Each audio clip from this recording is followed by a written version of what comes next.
Hello and welcome back to the channel for another College TF review. Today we take a look at another Star Wars The Vintage Collection figure, this one being from the Mandalorian, and that's the Death Watch Mandalorian. This guy appeared in the episode with Din where he's having the flashback and he remembers being rescued by the Death Watch Mandalorians. Really cool scene, and definitely pretty awesome to see the Death Watch Mandalorians incorporated into a live action Star Wars film. This figure has been one I've been saving for a little while to open, but I'm definitely finally ready to crack them out of the package. I got mine over from All Time Toy Store, and you can check out the link in the description below to get yours from there as well. Definitely a great place to pick up all sorts of modern figures as well as older releases on their eBay store, or you can pick them up in person. And of course, please remember to like and subscribe to the channel. Really helps out with these reviews and keeps them coming. And also be sure to check out my Instagram. So just a look at the figure in his packaging here. Very nicely packaged in the bubble. We got all sorts of accessories. Got a larger blaster, somewhat similar to what I would say Boba Fett uses. Definitely different, but somewhat similar. And then a little gun up here. I believe that's probably the same mold as what came with Bo-Katan in her set. But it's a nice gun. It's a Mandalorian blaster, so makes sense. Figure definitely looks really great in the packaging there. Nice shot of him there from the show. Overall, the packaging card looks really nice. This card actually is in pretty good shape, a little warped to it, but I'm cracking them out. So now you can see the other figures in the line. I have already reviewed Ahsoka and Bo-Katan, as well as Queel, and I'll have a review for Fennec coming soon, along with the deluxe Boba Fett from Tatooine, which I think is definitely one of the all-time best figures we've gotten thus far from the Vintage Collection. So without further ado, let's crack them open. Again, apologies if you're only a mint on card collector. I am not a card collector, at least not yet. Say that now, but these cards are very nice. It is definitely tempting to keep the figures all packaged up. So get that out of the way. Take a look at how he's packaged in the bubble here. Pretty nice. Let's pop out these weapons. As always, pry off this tape. The big blaster here. Does look like the blasters. The little blaster is painted, but the big rifle does not appear to be painted. Just molded in black plastic here. Get that out, take a look. So here is that bigger blaster. Looks very nice. No paint on it, but it's nicely molded. So, a scope detailing, no warpage, very minimal warpage, if barely anything. So, that definitely looks pretty nice. Pretty nice blaster. Now let's get that little pistol blaster out.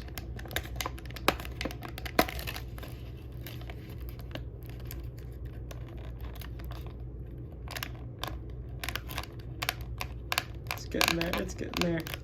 It's always a matter of just getting this tape off. There we go.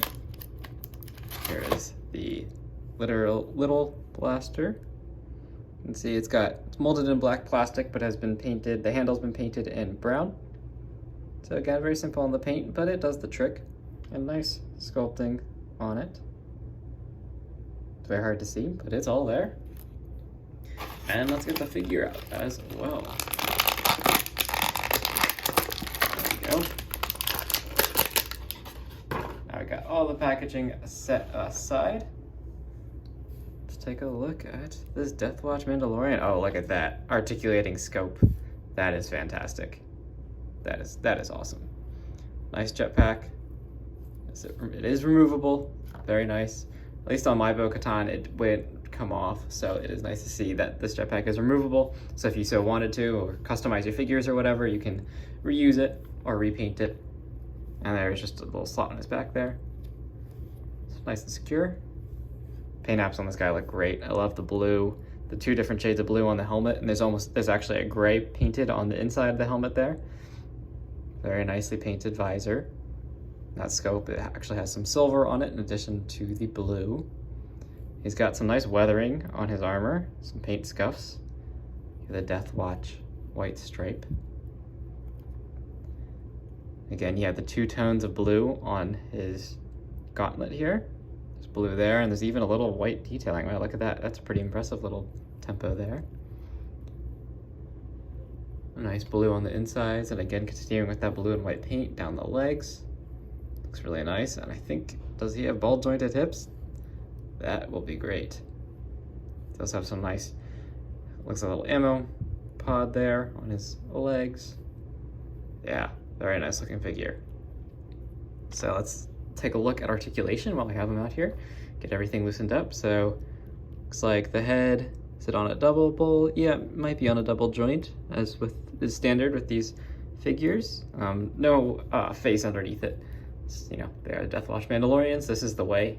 Don't remove your helmet or else you're killed. So, or no longer Mandalorian, I guess. But so yeah, you do get the standard head articulation, and then do get nice arm articulation. And actually, the way the shoulder and all this has been molded, the shoulder pad actually kind of goes into him, which I think actually works really nice. And then you're not flexing any plastic, so that's really nice.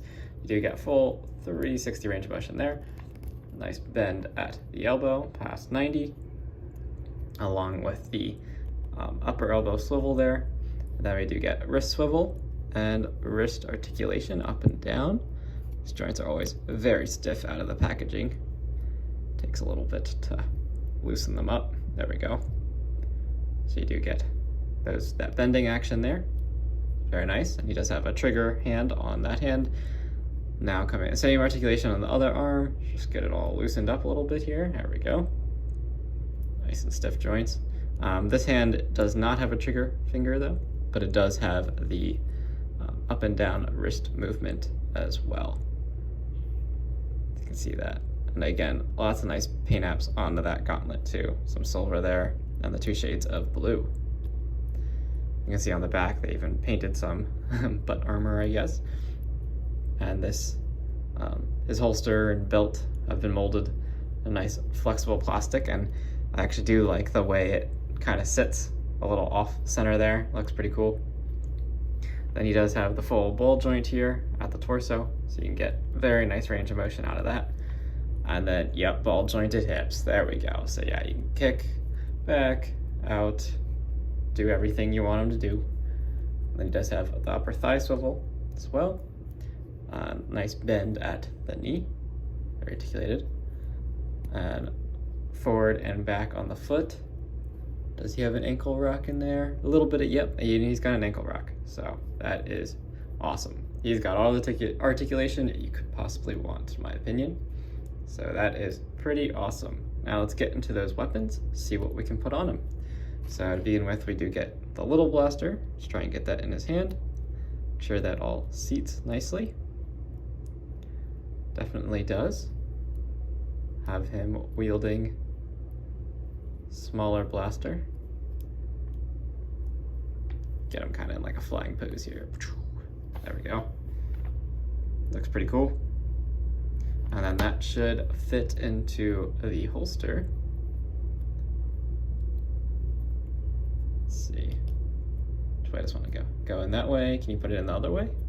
Let's see. Looks like it's meant to go with the handle forward, but you can try it either way. Yep, you can sit it in that holster however you want. So that's really nice. And now for the big blaster. These are always a little bit trickier to get into figures' hands just due to their size. Like with Boba Fett, you know, his blaster is a little bit trickier to get into his hand, but it still works out in the end. So it's just, I just like to slide it in between his thumb there, right? Slide it in, then rotate the hand around, and then just push up until you can get that index finger into the trigger. There we go. Very nice. Nice and easy. And he looks pretty cool wielding that big gun. You could get him using both hands on it as well. Sure. Just takes a little bit more posing effort, but you definitely could get it in both hands here. Looks like that, well, that front little piece, you could probably get something in there, but I'm not gonna try and do that on camera here. It takes a little bit of time, but yeah, it's looking really good there with that blaster. Really nice looking figure. Really well articulated, great posability. There's the Death Watch emblem on that shoulder pad as well. You get him into some pretty neat fighting poses. Have him with his rangefinder down, tracking down somebody to shoot from above. And in the Mandalorian, of course, that would be a battle droid, but you know, who knows? Deathwatch Mandalorians blasting all sorts of things.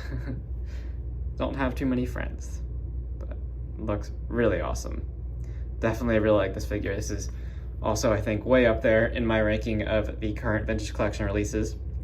I actually wish they would redo Din Djarin with some bolt jointed tips and maybe a removable helmet. That would be pretty epic. So that is the Star Wars The Vintage Collection, The Mandalorian. This is Deathwatch Mandalorian. Very nice figure. Highly recommend it. Again, check out those links in the description and get yours. Definitely worth the $16 for this figure. Get some nice accessories. Looks pretty nice. As always, thank you for watching and stay tuned for the next review. Plenty more Vintage Collection figures coming, and if you're a Transformers fan, there's of course more of those reviews on the way as well. And be sure to check out, if you're a Star Wars fan, definitely check out some of those Jazzware reviews as well, as those are some pretty awesome ships. Realized I haven't done a standing test on him yet. Wow, those ankle rocks are really nice. Oh yeah, you can get him standing in all sorts of crazy poses. So this is like just pretty rough, but there you go. Pretty neat. Really great figure. I'll see ya in the next video.